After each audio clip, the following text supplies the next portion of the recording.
Sumatera Selatan merupakan provinsi Indonesia yang terletak di bagian selatan Pulau Sumatera. Provinsi ini beribu kota di Palembang. Sumatera Selatan telah terkenal sejak dahulu karena menjadi pusat kerajaan Sriwijaya. Salah satu warisan budaya dari kerajaan ini adalah tenun songket.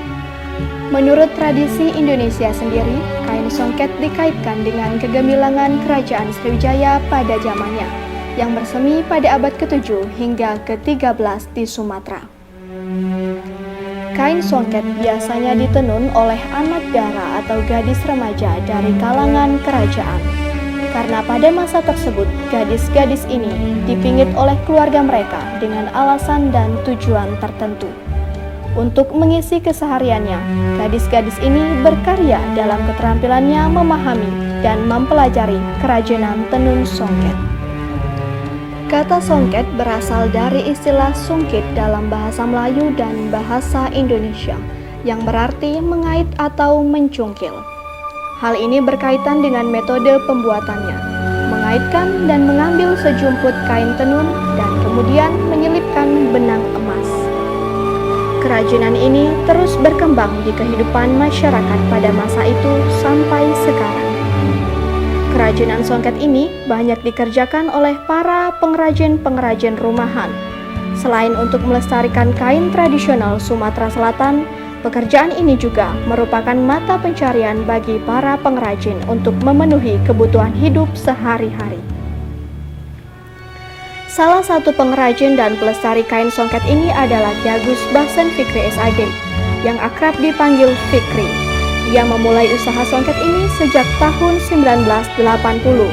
Hingga saat ini, usaha produksi songket yang digeluti oleh keluarga Fikri ini semakin maju dan besar. Hal ini tidak terlepas juga dari nama besar orang tua Fikri, yaitu Ibu Hajah Fatimah, yang namanya lebih dikenal oleh masyarakat Sumatera Selatan, yaitu Cek Ipa. Setelah saya selesai dari kuliah sekitar tahun 1997, pada waktu itu Indonesia mengalami krisis ekonomi, dan di mana waktu itu lapangan pekerjaan sangat susah. Saya berpikir-pikir, pada waktu itu orang tua saya bergerak di bidang dunia kerajinan songket. Maka saya tidak mau buang-buang waktu, maka pada tahun 1998 saya langsung terjun ke dunia songket. Tujuan saya terjun ke dunia songket ini, di samping untuk ke bidang bisnis, ada tujuan utama saya ingin melestarikan kebudayaan khas Palembang, yaitu kerajinan songket, supaya kerajinan songket ini bisa dikenal oleh masyarakat umum, baik itu masyarakat domestik maupun masyarakat internasional. Kalau bisa songket ini bisa dikenal di seluruh dunia. Seiring dengan perkembangan waktu dan atas bantuan dari pemerintah daerah setempat, seperti Dinas Perindustrian dan Perdagangan Provinsi dan Kota Palembang, serta Dinas Pariwisata, usaha ini semakin meluaskan lagi dari sebuah toko kecil menjadi rumah industri atau home industry, yang menghasilkan kain songket dan beberapa kerajinan tangan lainnya, sekaligus toko yang menjual langsung hasil kerajinan tersebut.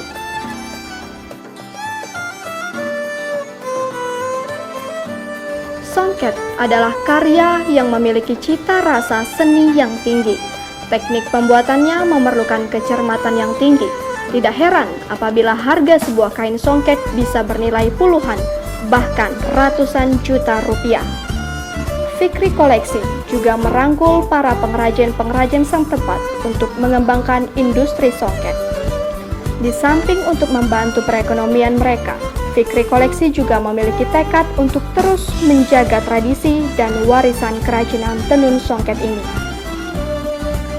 Terbukti kain songket yang dihasilkan dikerjakan secara manual dan murni dari hasil karya tangan-tangan pengrajin yang memiliki rasa seni yang tinggi. Berikut merupakan tahapan-tahapan dalam pembuatan kain songket.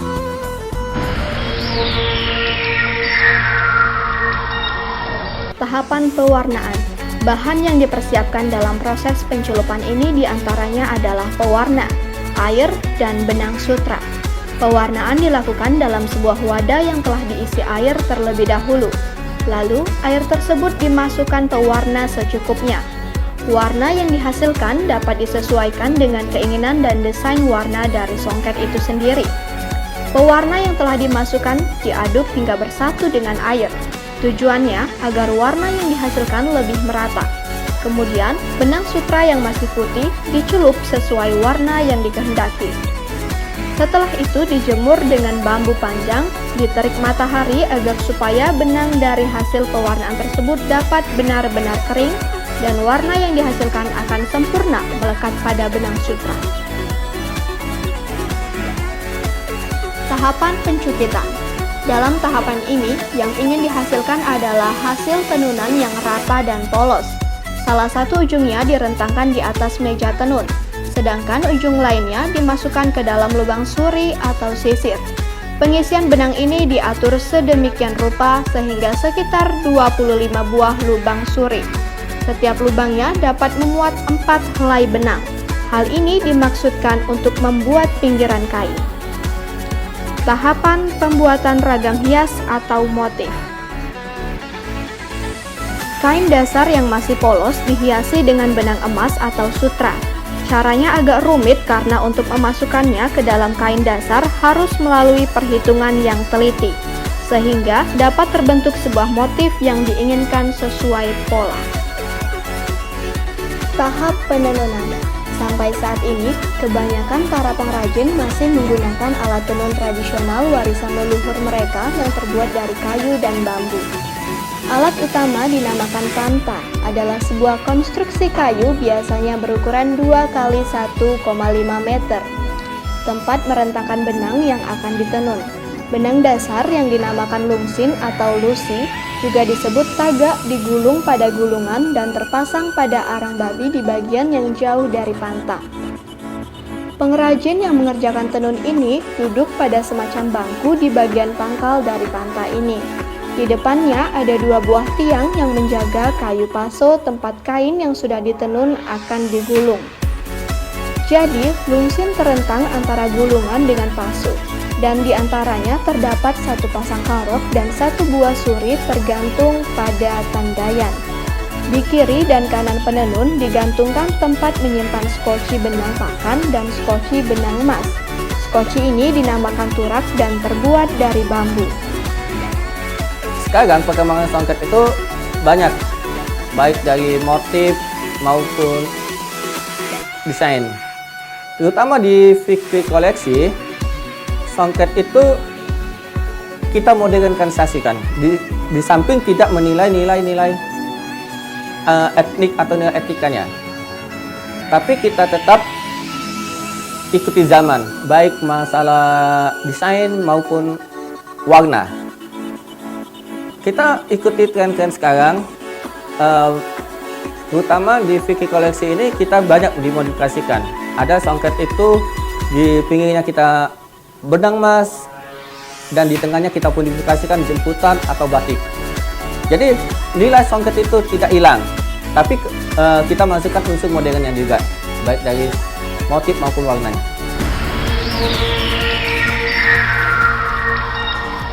Proses pembuatan.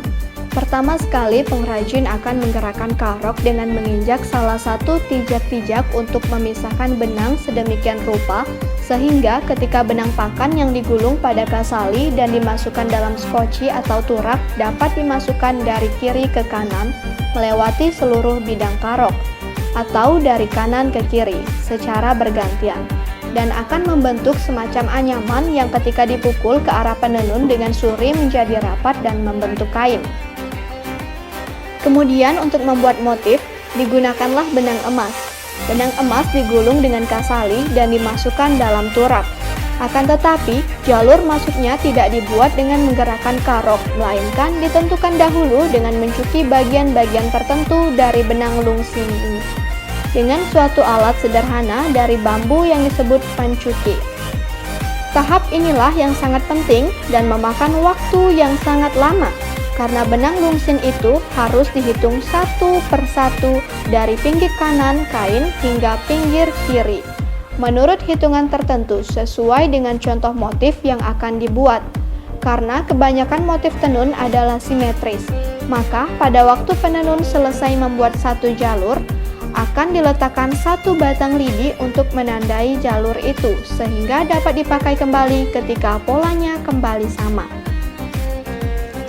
Karena begitu rumitnya, untuk menyelesaikan satu lembar kain songket dibutuhkan minimal 4 minggu. Secara garis besar, pembuatan kain songket ini dilakukan melalui 3 tahapan. Lama prosesnya tergantung dari kerumitan motif kain songket itu sendiri. Songket Palembang terdiri dari beberapa jenis motif, dilihat dari segi anyaman ataupun coraknya. Ada yang penuh dengan motif benang emasnya, ada yang kosong sekali di tengahnya, dan ada pula bunga-bunga dicampur benang-benang biasa berwarna putih, merah, hijau, dan beraneka gambar.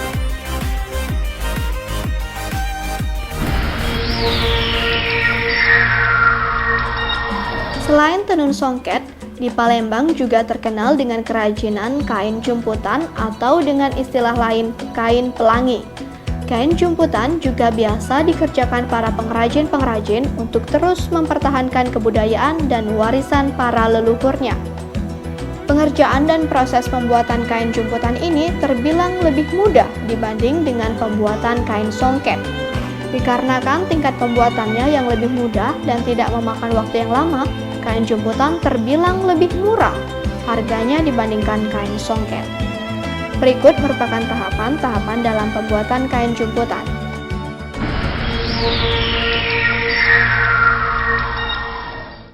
Tahapan pembuatan pola. Tahapan pembuatan pola dari kain jumputan biasanya dikerjakan di atas sebuah kain putih. Kemudian di atas kain tersebut digambar desain dari pola yang diinginkan. Pola-pola tersebut digambar menggunakan pensil. Biasanya dalam menggambar pola, pengrajin tinggal mengikuti mal atau cetakan dari pola yang telah disediakan sebelumnya. Lama pengerjaan untuk pembuatan pola ini kurang lebih 1 jam. Setelah pola digambar, kemudian tahap selanjutnya adalah pengikatan pola. Tahapan ini merupakan kelanjutan dari pembuatan kain jumputan. Pola yang telah digambar akan diseleksi bagian-bagiannya agar dapat terbentuk sebuah pola sesuai dengan desain yang diinginkan. Bagian-bagian yang telah diseleksi tadi akan diikat dengan tali rafia atau dijahit. Proses pengikatan ini tidaklah rumit. Biasanya dapat dikerjakan dalam waktu 1-2 jam. Dalam proses pengikatan pola ini, sebaiknya pengikatan dilakukan dengan benar. Proses ini dilanjutkan dengan tahapan pencelupan kain ke dalam cairan pewarna. Tahapan pewarnaan. Tahapan pewarnaan kain biasanya dilakukan di dalam sebuah wadah yang berisi air yang telah dipanaskan. Pewarna yang telah disiapkan dimasukkan ke dalam air dan dicampur hingga merata. Dalam tahapan pewarnaan ini, pola yang telah diikat tadi dibungkus menggunakan plastik agar tidak mengalami kebocoran, dan pola yang terbentuk sesuai dengan desain yang telah ditentukan. Kain hasil dari pengikatan pola tadi dicelupkan ke dalam air pewarna berulang-ulang hingga warna yang dihasilkan seperti yang diinginkan. Setelah mengalami proses pewarnaan, bungkusan plastik dibuka satu persatu sehingga pola yang telah didesain tadi terlihat dengan jelas. Setelah itu, kain dijemur hingga kering. Tahapan akhir dari proses adalah kain dari hasil pewarnaan tadi diletakkan pada sebuah papan, kemudian ujung-ujungnya dipaku menggunakan paku payung agar kain tidak bergerak. Kemudian kain tersebut dilukis sesuai dengan gambar yang diinginkan. Setelah itu, kain dijemur kembali.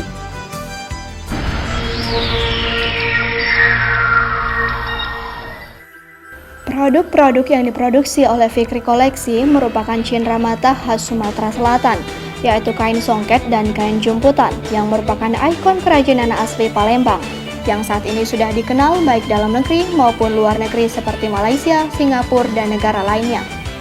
Selain itu juga, Fikri Koleksi memiliki beragam produk-produk lainnya yang berupa aksesoris-aksesoris, pernak-pernik, dan makanan-makanan ciri khas Palembang. Fikri Koleksi merupakan perusahaan kerajinan terbaik saat ini di Kota Palembang. Hal ini terbukti dengan cara dan pelayanan yang diberikan oleh para staf dan karyawan-karyawan Fikri Koleksi. Pada saat tamu memasuki rumah kerajinan dari Fikri Koleksi ini, para tamu senantiasa disambut dengan senyum dan ramah tamah para staf dan karyawan-karyawan Fikri Koleksi. Mereka sangat bersahabat, informasi apapun yang dibutuhkan oleh para tamu akan segera didapatkan. Berbelanja di rumah kerajinan Fikri Koleksi sangatlah mudah, berbagai macam cara pembayaran telah disiapkan. Mulai dari pembayaran cash, melalui kartu kredit, atau dapat juga melalui kartu ATM. Para tamu dapat berbelanja dengan nyaman dan tidak lagi harus dipersulit dengan cara pembayarannya. Tidak sampai di situ saja, tamu-tamu dari Fikri Koleksi juga dapat melihat secara langsung proses dari pembuatan kain tenun songket ini sendiri. Dari mulai peralatan yang mereka gunakan, sampai dengan cara mereka menenun kain.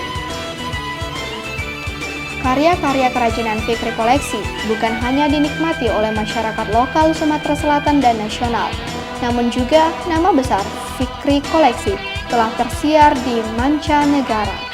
Tidak heran apabila setiap ada turis asing yang berkunjung ke Palembang, biasanya selalu menyempatkan diri untuk berkunjung dan melihat hasil dari kerajinan pengrajin-pengrajin Palembang dan menjadikannya sebagai cindera mata untuk kerabat-kerabat mereka pada saat pulang ke daerahnya.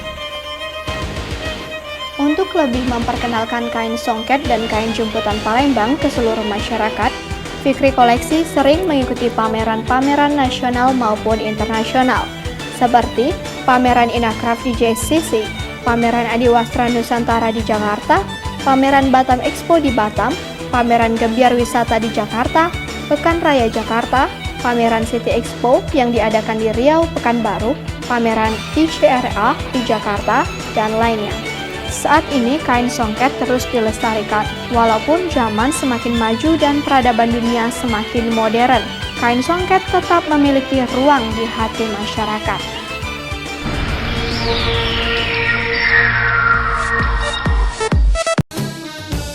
Kain songket dan kain jumputan bukanlah hanya sekedar kain, melainkan telah menjadi suatu bentuk seni yang diangkat dari hasil cipta, rasa, dan karsa pengrajinnya. Kain songket dan kain jumputan juga mengandung nilai-nilai yang dapat dijadikan acuan dalam kehidupan sehari-hari bagi masyarakat umumnya. Nilai-nilai itu diantaranya kesakralan, keindahan, ketekunan, ketelitian, dan kesabaran.